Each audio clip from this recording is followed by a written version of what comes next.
La tête de Dairo Antonio Suga David, alias Otoniel, avait deux prix. Le gouvernement américain offrait 5 millions de dollars, 2,817 406 900 FCFA, pour toute information menant à sa capture et le gouvernement colombien 800 000 dollars, 450 785 100 FCFA.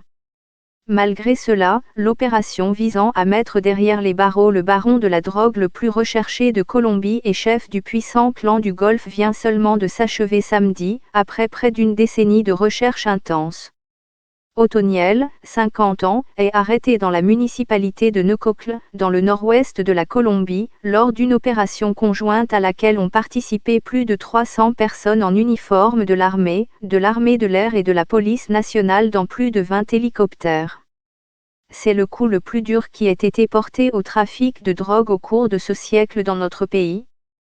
Ce coup n'est comparable qu'à la chute de Pablo Escobar dans les années 1990, explique le président colombien Iván Duque en célébrant la nouvelle. En 2015, les autorités colombiennes ont lancé une opération pour capturer Otoniel, à laquelle ont participé quelques 1200 soldats issus des groupes d'élite les mieux entraînés du pays, soit plus du double des 500 qui traquaient autrefois Escobar.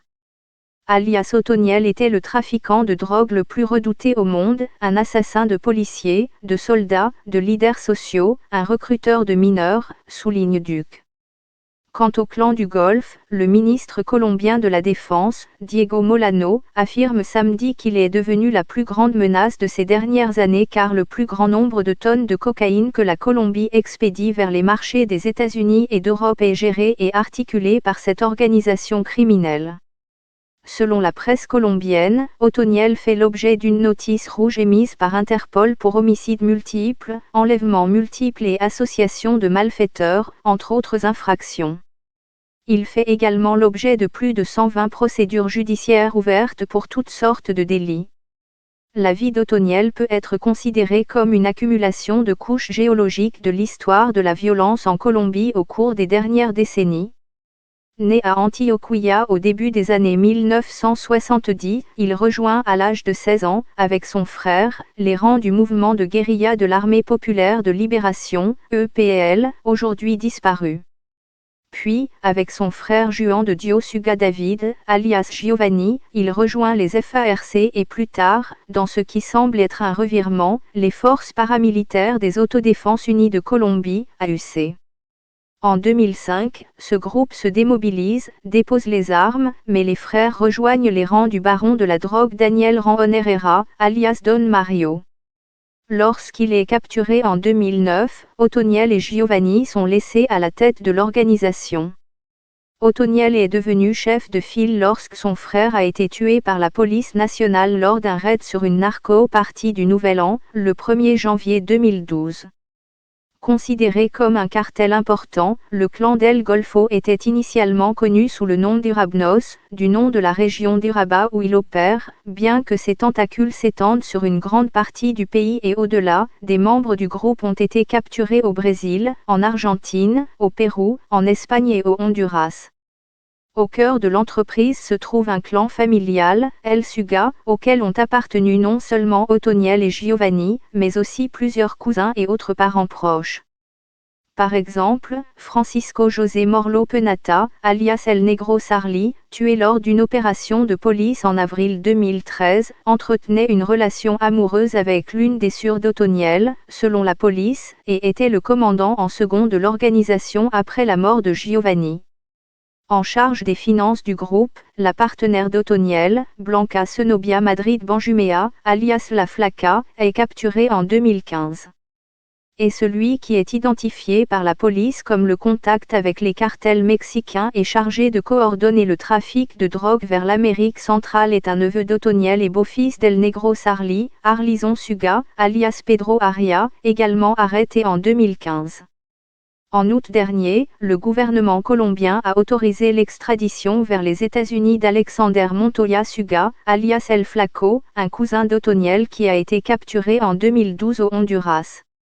Le ministère américain de la Justice décrit le clan du Golfe comme l'une des plus importantes organisations criminelles transnationales menaçant les États-Unis.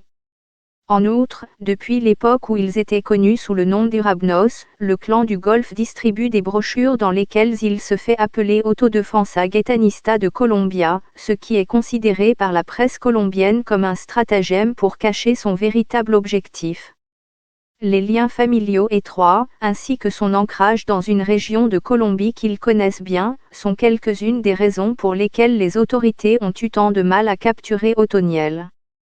Cela s'explique en partie par les relations étroites de sa famille avec Urabá. Ils sont originaires de la région, que les membres du clan connaissent bien. Ils connaissent le terrain et ont le pouvoir sur sa population. Après la mort de Giovanni, le clan déclenche une grève armée qui paralyse la région pendant quelques jours. Mais Otoniel avait aussi plusieurs astuces pour échapper à ses poursuivants. Parmi elles, l'utilisation de chiens créoles dressés pour l'avertir de l'approche d'un étranger, à temps pour qu'il puisse s'échapper. Lors d'une de ses évasions, il a dû laisser derrière lui l'un de ses animaux, un fin limier colombien. La police le prend, lui donne le nom d'Otto, l'entraîne et l'utilise lors de l'opération de 2015 pour l'aider à rechercher son ancien maître, dont l'odeur est inimitable. En outre, selon la presse colombienne, Otoniel n'utilisait pas de dispositifs technologiques tels que les téléphones portables pour éviter d'être suivi, il communiquait donc avec les membres de son organisation en envoyant des messages vocaux qui étaient distribués sur des enregistreurs et des clés USB par des coursiers humains.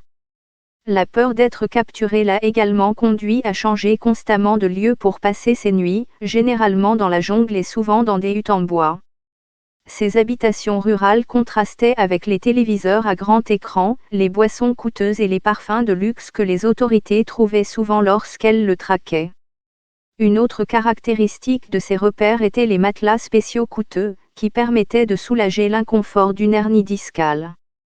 Maintenant qu'il est arrêté, on ne sait pas s'il pourra persuader les autorités de l'autoriser à dormir sur un tel matelas en prison.